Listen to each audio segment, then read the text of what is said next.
Professor silly and smart, nutty professor silly and smart, nutty professor silly and smart, nutty professor silly and smart, nutty professor silly and smart, nutty professor silly and smart, nutty professor silly and smart, nutty professor silly and smart. Hercules, Hercules, Hercules, Hercules, Hercules, Hercules, Hercules, Hercules, Hercules, Hercules, Hercules, Hercules, Hercules, Hercules, Hercules, Hercules. So I have to sing some to make it.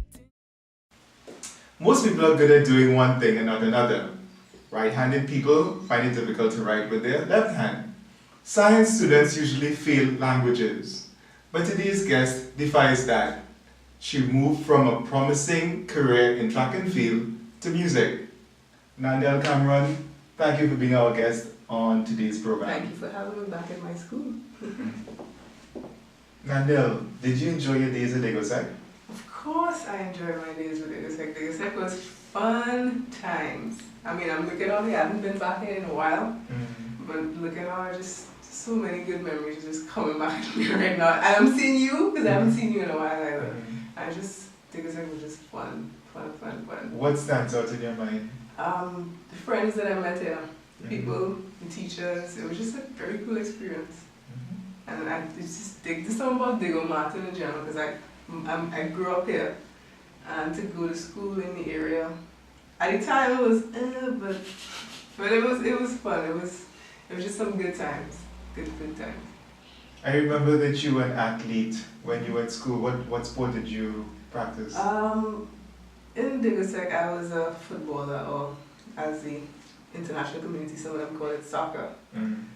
And well, I was good. We were good. I think we were champions at some point in time. I think I was a midfielder or a forward. I can't remember, but it was fun. I didn't think about it. I didn't do any track and field in Digosec, and that's substantial because most of my college years was track. But football, it was football and busted knees and injuries, but it was fun times. How did you make that transition from being a footballer to track and field? The story goes, after I graduated from Digosec, I was looking for a way to get into college, and I think there was an incident in Digosec where a fellow forward, she jumped on me and she busted my knee, and that ended my football career instantaneously. So, but I still needed a way, an avenue to get into school, and I knew sport was going to be the avenue. And I used to run when I was smaller. I was really fast. I think I represented Trinidad when I was younger, but I can't remember. And so I started to train for a year with my club in Concord in Stadium, and the times just started to drop, and people started getting interested, and I was able to get a track and field scholarship to Missouri in the States, Lincoln University. What did you study at college? I studied marketing. I was in part of the business department, advertising, the whole works, the whole umbrella that is marketing. No music actually, because I know you're going to ask me about that, but no, I didn't really study music yet. But I was always doing music, always interested, because I remember going on track meets. On the bus I was either writing a song or just listening to the beat in my head and just thinking about the future, which would be music. Okay. Before we talk about your musical career, after you graduated from college, did you come back home immediately? Yes, I did. I think, yes, I did, yeah. After I came home, I thought I had put my track and field career to rest. I was like, okay, I did well, I did extremely well, represented club, college, and country. So it's time to get serious with the music. I thought I would have been serious at that point, but I wasn't. So I worked in marketing for a while, I think for like a year or two. And I got an offer to pursue my track and field career a little bit more, to try and represent Trinidad, I think at the Olympics, I can't remember what year. And I took it. I trained for a while. I did extremely well. I was able to represent Trinidad at the Penn Relays. I can't remember the year. But I thought I was done. I mean, at that particular age, I don't want to give away my age, but at that particular time, I thought I was over. So I did come back home, did track and field for a bit. Music was on the side. I wasn't taking it too seriously, but it was always there. And yeah, did Trinidad and Tobago again. I was happy to represent Trinidad again. And from there, I said, you know what, it's time to get serious with music, and that was it. That's where I am right now. Okay, so no more running for you. No more, just coaching and helping the younger ones to just kind of pass on the knowledge that I got over the years. What made you so interested in music? Because it seems as though that has always been something bubbling inside. That's exactly how you put it, is exactly what it is. Because I think it started here, actually in Newsec. Because after my first primary school was Denville, right around the corner again, it's a bigger mountain thing. I passed for Newsec, and I have an old classical guitar at home. So I started picking it up. I was always interested in it. I just liked how it looked, liked how it sounded. I could just picture myself on stage with it. So I started to learn it. And it didn't take me a while, didn't take me long to pick it up. I was able to teach myself some chords and stuff, and started writing songs while I was going to school here. Because you know, it's adolescence and a lot of stuff were happening, and thankfully my outlet was music, so I was able to channel that and just be at peace and help me get through these days, which were good, but they had their bad times as well. What kind of music do you do? Well, it's not soca music, which is the... Why not soca music? My influences growing up were more or less on the alternative rock side. That has always been my love, my first, because I've been attracted to the guitar, just how it sounds, or look how it feels. So I knew any kind of style of music I do will have to incorporate that in some aspect.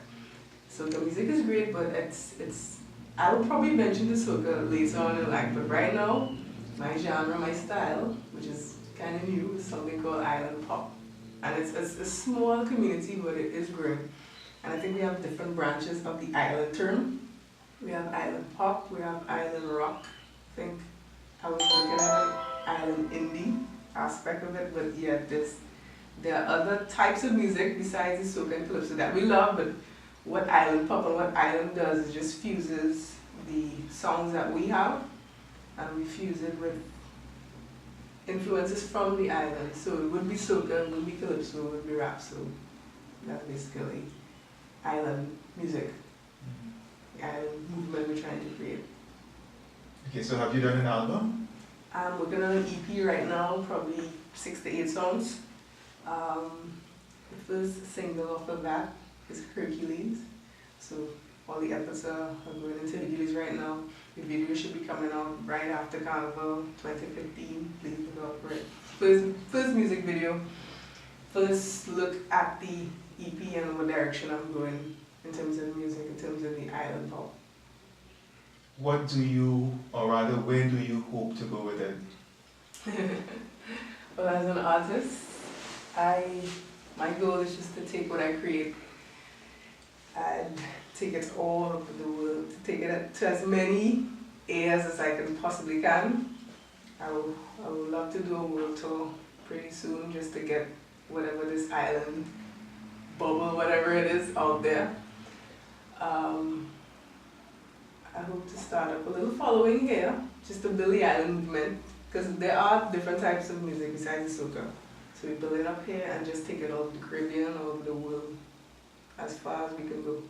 When you say we, who are you referring to? The island movement, the island rock, the island indies, the other types of music besides the soca and calypso that we have in Trinidad. The island hip hop, there's a big hip hop movement in Trinidad as well.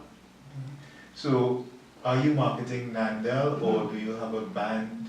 I do have a band. We're looking to start up right after Carnival. So it'll be Nandelle featuring, I don't want to say who just yet, but it'll be a little bit of a surprise. So it's Nandelle and the band. But yes, I do have a band, and we're going to be doing some shows soon, so you get to see and hear what I You can want. speak to two kinds of people, athletes and musicians.